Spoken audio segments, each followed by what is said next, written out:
നിങ്ങൾക്കറിയുമോ മർക്കട സഖാഫത്ത് സുന്നിയുടെ മുദർരിസായ അബ്ദുൽ അസീസ് സഖാഫി ഉണ്ടല്ലോ, അവിടുന്ന് പന്നിയങ്കര മുഖാമുഖത്തിൽ വെച്ച് ബദർ യുദ്ധം എന്തിനാണെന്ന് അദ്ദേഹം പറയുന്നുണ്ട്.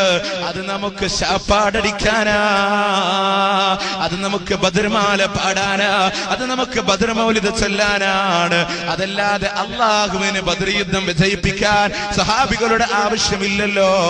ബദർ യുദ്ധം നടന്നത് എന്തിനാണെന്ന് അബ്ദുൽ അസീസ് സഖാഫിയുടെ തന്നെ ദുർവ്യാഖ്യാനത്തിന്റെ വഴികേടിന്റെ നാവ് കൊണ്ട് തന്നെ നിങ്ങൾ കേട്ടോ. യുദ്ധത്തിൽ കൊല്ലപ്പെട്ട സഹാബിമാരൊക്കെ ഷഹീദ് എന്നല്ലേ നമ്മൾ പറയുന്നത്? അതെ അല്ലേ? ആണ്. അപ്പൊ അള്ളാഹ് പറഞ്ഞേക്കണം കുറെ ഷഹീദന്മാരുണ്ടായാലല്ലേ സുന്നിയക്ക് ബദർ മൗലൂദൊക്കെ കഴിക്കാൻ പറ്റുള്ളൂ. അതിനാണ് അല്ലാക്ക ഇവിടെ ദീന് വിജയിപ്പിക്കാൻ അള്ളാഹുവിനെ അബൂജാലിനെ കൊല്ലാക്കേണ്ട യുദ്ധത്തിന്റെ ഒക്കെ ആവശ്യമുണ്ടോ? ടിന്നാണ് ജിബ്രീലിന്റെ ഒരു ചിറക് ഉപയോഗിക്കേണ്ട ആവശ്യമുണ്ടോ അബൂജാലിനെ കൊല്ല? പിന്നെ അവിടെ ബദർ യുദ്ധം നടത്തി എന്തിന്? ഈ ദീന് പ്രയോഗിക്കാൻ അള്ളാഹുവിന് ഒന്നുമില്ലാതെ തന്നെ കഴിയൂലേ? പിന്നെ കുറെ ആളുകളെ ഷഹീദാക്കി എന്തേ? അത് സുന്നിയക്ക് ബദർ മൗലൂദ് കഴിക്കണം, ഇവിടെ പ്രസ്ഥാനങ്ങൾ ഉണ്ടാകണം, കുറെ ആളുകൾക്ക് കൂലി കിട്ടണം, ഷഹീദാകണം, അതിന് തന്നെയാണ് അതൊക്കെ.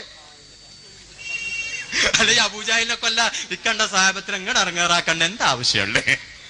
പറച്ചോനിപ്പോ എന്തായാലും കഴിയുന്നില്ല. ഇപ്പൊ നമുക്ക് കണ്ടുകൂട്ടർക്ക് അഭിപ്രായ വ്യത്യാസമല്ല. അള്ള കൊടുത്ത ബുദ്ധി കൊണ്ട് ഒന്ന് ചിന്തിക്കാൻ തയ്യാറായിരുന്നെങ്കിൽ, അള്ള കൊടുത്ത ബുദ്ധി കൊണ്ട് ദീനിനെ ഒന്ന് പഠിക്കാൻ തയ്യാറായിരുന്നെങ്കിൽ ഈ വക പൊട്ടത്തരം പുലമ്പുമോ ഈ നാവ് കൊണ്ട്? സഹോദരന്മാരെ, ആലോചിക്കും നിങ്ങള്, ചിന്തിക്കും നിങ്ങള്. ഈ നിലയ്ക്ക് ഇസ്ലാമിനെ തങ്ങളുടെ പള്ളക്ക് വേണ്ടി ദുർവ്യാഖ്യാനം ചെയ്യുമ്പോ, ഭൗതിക ലോക വ്യാപാരത്തിന് വേണ്ടി, കച്ചവടത്തിന് വേണ്ടി ദീനിനെ കച്ചവടം ചെയ്യുമ്പോ മുജാഹിദുകൾ വേണ്ടേ ബദരീങ്ങളുടെ ആദർശങ്ങൾ പറയാൻ? നിങ്ങൾ ചോദിക്കോ, ഈ സമൂഹത്തിന് അങ്ങനെ പഠിപ്പിച്ചു പോയി.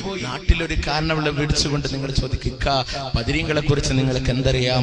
അദ്ദേഹം പറയും, നോമ്പ് 17 ബദരീങ്ങളുടെ ആണ്ടാണ്, അന്ന് ബദർ മൗലിദൊക്കെ ചെല്ലണം, നല്ലൊരു ചീരണി ഉണ്ടാക്കണം. ബദർ മൗലിദൊക്കെ ഞങ്ങൾ കാണാതെ പഠിച്ചിട്ടുണ്ട്.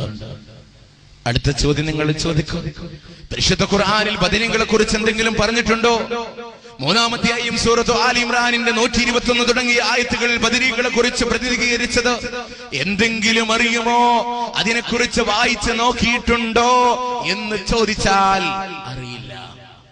വെറും ബദരീങ്ങളുടെ ഒരു 313 എന്ന് പറയുന്ന നമ്പർ കിട്ടിയിട്ടുണ്ട് കച്ചവടത്തിന് വേണ്ടിയിട്ട്. ഈ 313 എന്ന നമ്പർ ഞാൻ വെറുതെ പറയില്ല.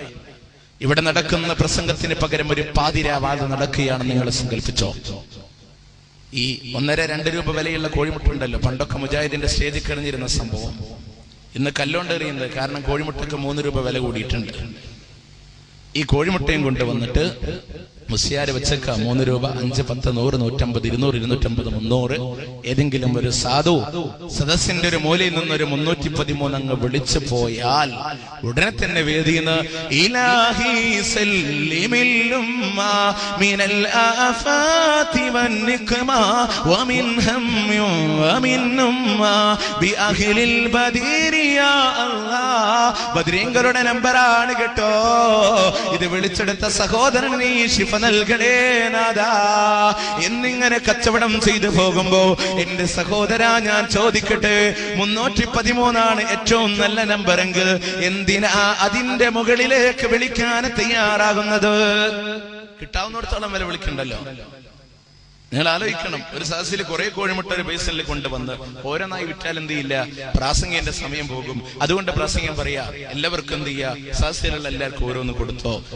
നിങ്ങൾ ആലോചിക്കണം, സദസ്സിൽ കർഷകനുണ്ട്, കൂലിപ്പണിക്കാരനുണ്ട്, കൽപ്പണിക്കാരനുണ്ട്, എല്ലാവരും ഉണ്ട്.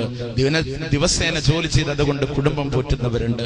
എല്ലാവരുടെ കയ്യിലും ഓരോ കോഴിമുട്ട കൊടുത്തതിന് ശേഷം മുസ്ലിയാരെ സ്റ്റേജുമെന്ന് പ്രഖ്യാപിക്കുക. പരിശുദ്ധ റമദാനൊക്കെ അല്ലേ, ബദരീങ്ങളുടെ നമ്പർ തന്നെ ആയിക്കോട്ടെ, 313 രൂപ. അത് പിടിച്ചവന്റെ മനസ്സപ്പ പൊട്ടി.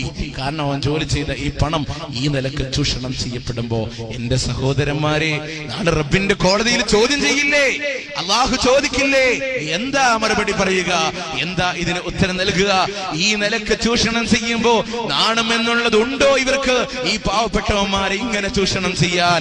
എന്റെ സഹോദര വഞ്ചിതനായി പോകണ്ട എന്ന് മാത്രമാണ് ഞങ്ങൾക്ക് പറയാനുള്ളത്. ബദരീങ്ങൾ ഒരു കച്ചവടച്ചരക്കോ ഈ നിലക്ക് കച്ചവടം ചെയ്യാനല്ലാതെ എന്തേ ബദരീങ്ങളെ കുറിച്ച്, അവരുടെ തൗഹീദിനെ കുറിച്ച് അറിയുമോ? അതുപോലെ തന്നെ അപ്പുറത്തെ മൗലിദ് ഖുത്ബിയ്യത്ത് മുഹിയുദ്ദീൻ ഷെയ്ഖിനെ കുറിച്ച് പറയുമ്പോ ഇവിടെ മുഹിയുദ്ദീൻ ഷെയ്ഖിനോട് തേടല.